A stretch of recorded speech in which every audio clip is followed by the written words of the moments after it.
My job today, what I'm doing up here, is I'm just checking. I don't think anyone is super close, but I'm checking for new calves. I'm checking for anyone in labor. I'm checking for someone that I think might go into labor in the next day or so.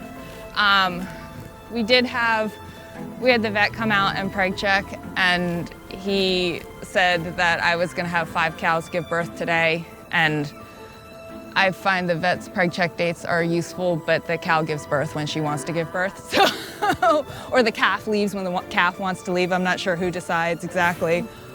Yes, baby. Yes. You're okay.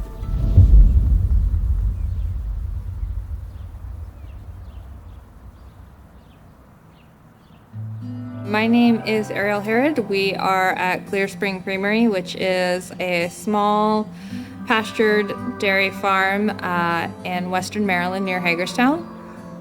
We milk about 30 cows, and then what's special about us is we actually process all of that milk on the farm and sell to farmers markets in the DC area. I grew up in the suburbs of Baltimore. I did not grow up in a farming community. I did not know farmers. We did not have a garden. But I think even as a kid, that desire to sort of be outside was very real.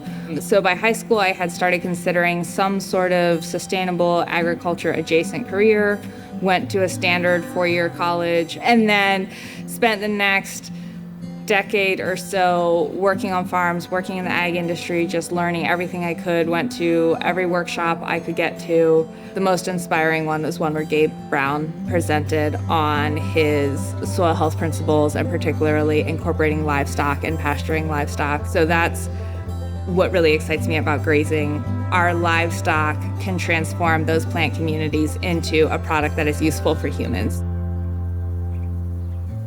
I had 2 considerations when I was designing my fencing system.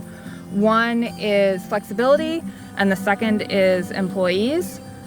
So what I've done is I have these long field lanes that divide my farm in half, and then the paddocks run perpendicular to the field lane. And I have measured out approximately for each field or section of farm 1 acre paddocks, so the length along the lane that it would take to make 1 acre, and I put a different type of fence post there and a very cheap cheater's gate, which is just a wire wrapped around the fence post. And then I can easily communicate to my team, I need you to set up fence in this field, I need 2 acre paddocks. They can come out, they can walk it off, count out 2 acres, get to the special fence post, set up a poly wire, and then open this wire, take it across the lane, and I direct my cows into the field after milking. So we are a pretty small farm. We milk about 30 cows bi-seasonally, pasture-based, a little bit of grain in the barn. Otherwise, everything is grass pasture. All of our milk is processed on the farm in our on-farm creamery. We have a grade A creamery, so we're held to the same standard that any other milk processor is held to for fluid milk. And we sell whole cream line milk, chocolate milk, and yogurt at farmers markets in the DC area.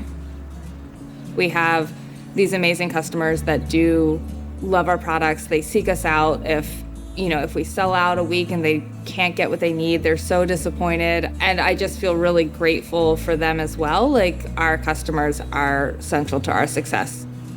People tell us all the time, we love your product, we love your product. And that's one of the amazing things about being in a farmer's market is you get to talk to folks about it. And so when I ask, what do you love or why do you love it? What comes back again and again is the flavor. Like, it's so delicious, it's so creamy, it's super fresh. And so it is the quality of the milk itself and the yogurt that shows up in the bottle that they take home. That's what they tell us over and over. One of the benefits of grazing is we have the ability to take advantage of fluctuations in a way that row crop farmers don't. So I can deal with the fact that I've got a higher hill and a lower, wetter valley much more efficiently with a grass-based and grazing and perennial system than I can with an annual cropping system. Our direct marketing is foundational to our business success, and I do think there is a lot of opportunity for direct marketing grass-fed products and regenerative or holistically managed products. Customers are asking for this, and I get customers at the farmer's market that ask, is your farm regenerative? Or tell me, like, I just saw this amazing thing. I'm super excited about regenerative ag now. There are people that want to buy products like this and will pay a premium for products like this. A lot of my relationship with Pasa as an organization is a relationship with wonderful people. It's a different culture around farming. I really value that relationship, and I have found Pasa to be incredibly supportive, and then I think that has filtered out into other relationships. Or when I think about the decision to take over this business and to take over this farm, and ultimately the decision was a leap of faith. It was a leap of faith in myself that regardless of what came, I would be able to figure out how I was going to deal with it. One of the things I think about a lot is reciprocity. This idea that when I farm this way, I'm part of a community where we are all looking out for each other means a lot to me. And so I think sometimes we forget that in our modern culture. And I think about like all that my cows do for me.